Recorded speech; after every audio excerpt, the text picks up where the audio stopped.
Moi, je veux bien qu'on dise matin, midi et soir, l'Europe, c'est la paix. Mais ce qui menace la paix aujourd'hui, c'est le terrorisme. Et donc, si l'Europe n'est pas capable de lutter contre le terrorisme, l'Europe, ça n'est plus la paix. L'alliance dans laquelle aujourd'hui est l'Europe, c'est l'OTAN, l'Organisation du traité de l'Atlantique Nord. L'un des principaux alliés militaires de l'OTAN, c'est la Turquie. La Turquie, aujourd'hui, accueille, héberge, soigne des terroristes de Daesh sur son sol et dans ses hôpitaux. Elle laisse passer à travers ses frontières des djihadistes dont elle sait qu'ils sont des djihadistes.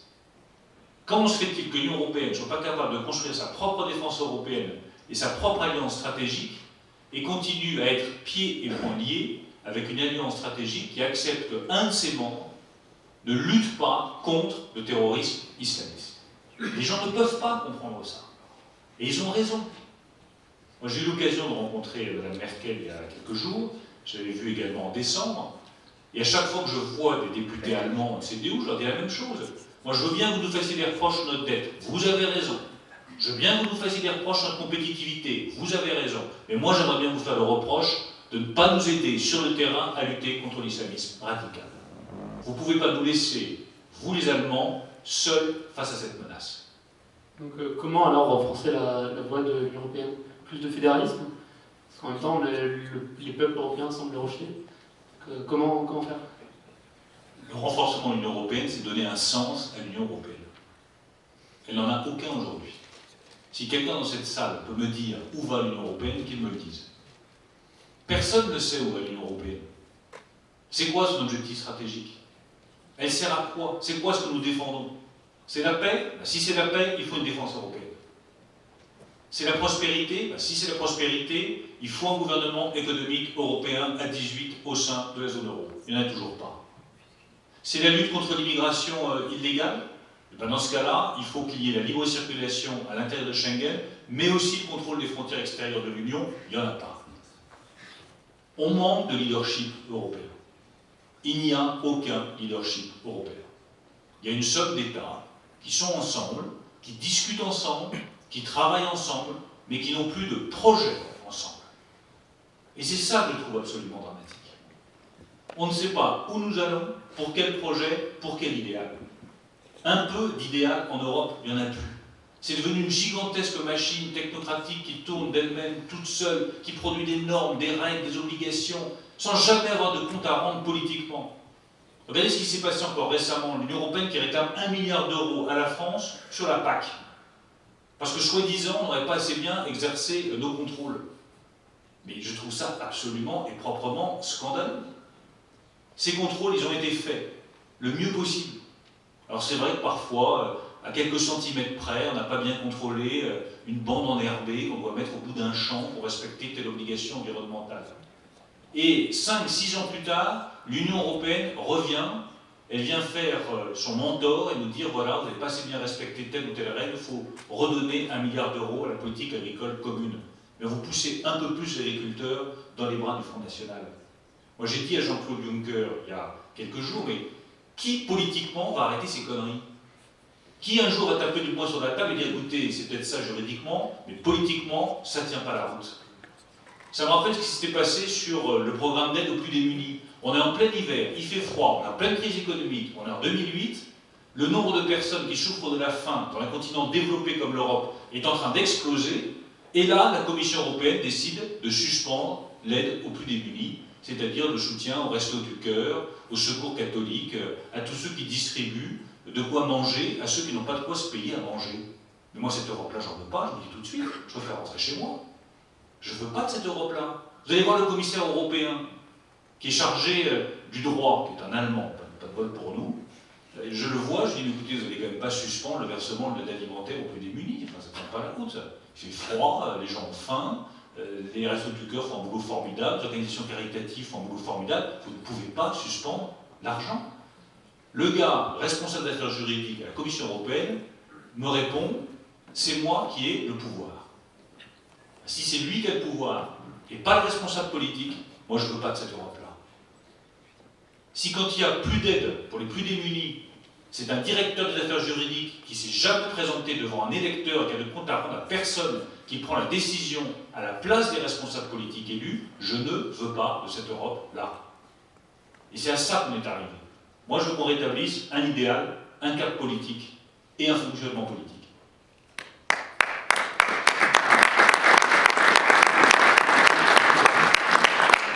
Vous venez à HEC, où la seule question sur laquelle on se fait applaudir, c'est sur l'Europe. Ça, c'est un miracle. On va vous poser des questions un peu plus drôles maintenant. Comment vous sentez la BNP entre les affaires Pygmalion, Sarkozy, Dassault, Balkany? Ah, c'est bien. Moi, je me sens très bien, parce que je me suis cité dans aucune de ces affaires. C'est très bien pour moi. Bonne réponse. A priori, on a l'impression que vous allez vous présenter la primaire 2016. Qu'est-ce qui vous fait penser ça? C'est peut-être polichinelle, on va dire. Et pourtant, Juppé a l'air très déterminé. Comment vous allez faire pour vous différencier d'Alain Juppé? Parce qu'on a l'impression que vous avez des idées assez proches. Vous voyez, pour vous révéler un grand secret, aujourd'hui j'ai déjeuné avec Alain Juppé. Et donc on a passé, ça fait des années que je le connais, nous avons passé un excellent moment. Voilà. Je ne dis pas merci pour ce moment, ça sera ambigu sur mes relations avec Alain Juppé. Vous avez du mal à le croire. Mais on a passé un très bon moment, on a discuté, il y a des sujets sur lesquels on est d'accord, d'autres sur lesquels nous ne sommes pas d'accord, bien entendu. On n'est pas d'accord sur la réaction face au Front National, même si sur le fond et sur nos valeurs respectives, je pense que nous avons exactement les mêmes. Mais moi je m'entends très bien avec lui, il connaît mes projets, je connais les siens, et ça n'empêche pas d'avancer en bonne intelligence. Je ne sais pas si Alain Juppé est déjà venu chez vous, invitez-le, vous passerez un excellent moment. En tout cas, moi j'ai passé un excellent moment au déjeuner. Et vous n'avez pas parlé de la présidentielle? Évidemment aussi, de quoi est-ce que vous croyez qu'on ait parlé?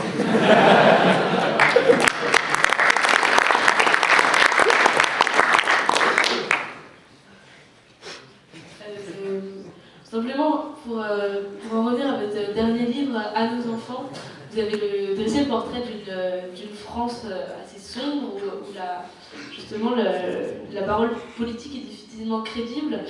Vous qui parlez de la présidentielle 2017, comment vous pensez redonner cette confiance aux Français? Là, pour le coup, ce serait vraiment prétentieux si j'avais, en février 2015, la réponse à cette question.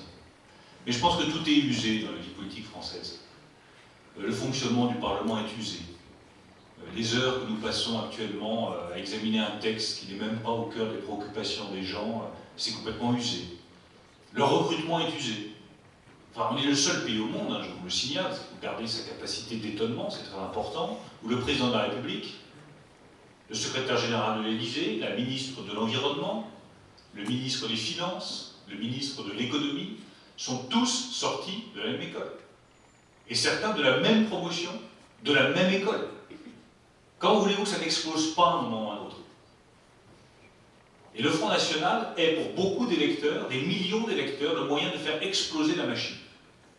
Bien, je préfère que ce soit des responsables démocratiques, républicains, sereins, qui n'ont pas les origines historiques du Front National, qui prennent la mesure de cette défiance et qui apportent des réponses radicales sur le recrutement de notre classe politique, sur le renouvellement nécessaire, sur la limitation du cumul, sur l'interdiction du nombre de cumuls dans le temps, sur l'obligation de la démission de la haute fonction publique, sur l'ouverture de la vie publique à des gens qui viennent du privé. Il y a des congés maternité. On peut très bien envisager des congés engagement politique. Vous faites de la politique, très bien. Votre entreprise s'engage à vous reprendre à la fin de votre engagement politique. Gaz de France réfléchit à des solutions comme ça me paraît extraordinairement intéressant. D'autres entreprises ont commencé à travailler sur ces sujets-là, c'est extraordinairement important. Le citoyen doit participer à la vie publique. Quand il y a un texte de loi, qu'est-ce qui interdit de mettre le texte de loi en proposition sur Internet, et tous ceux qui s'intéressent peuvent venir commenter, compléter, critiquer le texte de loi. Après, on prend pas, ça c'est la liberté du législateur, c'est lui qui a le pouvoir, c'est lui qui est dépositaire de la souveraineté du peuple français. Et rien n'interdit de faire participer davantage aux citoyens, d'ouvrir davantage la consultation aux citoyens. On doit inventer de nouvelles pratiques politiques, inventer un nouveau recrutement politique et tout simplement ouvrir la politique aux citoyens. La réalité qu'ont parfaitement compris les Français, c'est que le pouvoir politique a été confisqué et qu'on n'est plus dans une démocratie. On a rétabli une forme de monarchie technocratique. La France est une monarchie technocratique. Elle doit redevenir une démocratie, c'est-à-dire ouverte au peuple, à n'importe quel citoyen, et pas réservée à une élite qui est sortie de l'École nationale d'administration. Pourquoi vous critiquez tant, Léna? Vous avez vécu un traumatisme là-bas? On va laisser la parole au public.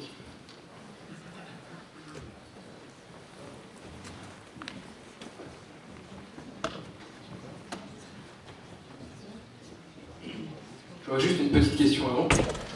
Vas-y. Alors, j'ai une question un peu de politique fiction en fait. Donc, imaginons que vous soyez élu en 2017 président de la République. Vous pouvez ne pas cacher votre joie. Donc, imaginons... Je reste très lucide, vous savez. Donc, vous l'avez dit tout à l'heure, vous ne faites pas dans la demi-mesure. Alors, concrètement, comment est-ce que vous faites face au conformisme français? C'est-à-dire, par exemple, aux syndicats, aux différentes barrières, aux différents lobbies, que ce soit dans les... Enfin, vous avez parlé, par exemple, en termes fiscaux, etc.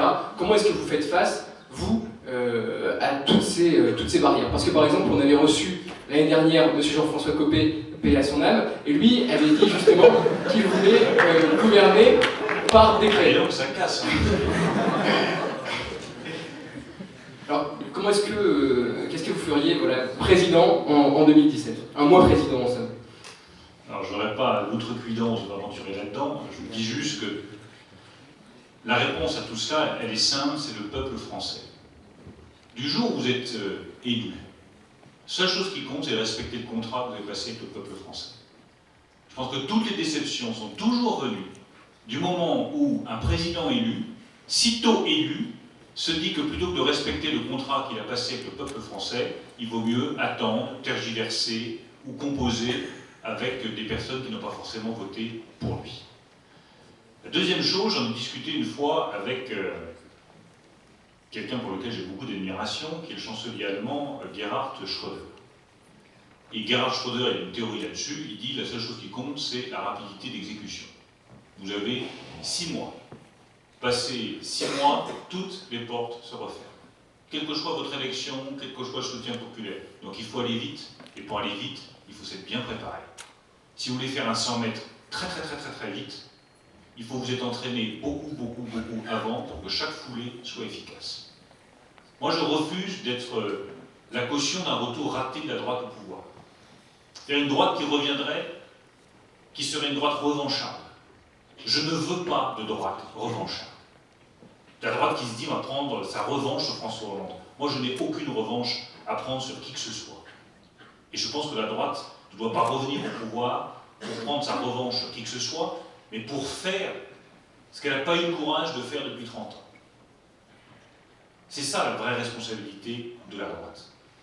Enfin, la troisième réponse, c'est d'éviter d'opposer systématiquement les Français les uns contre les autres, en se servant d'une catégorie de la population contre une autre catégorie de la population. En montant, par exemple, les gens de la fonction publique contre les gens du secteur privé, ou les gens du secteur privé contre la fonction publique. Il faut trouver des solutions qui reposent sur un principe d'équité absolue pour tout le monde.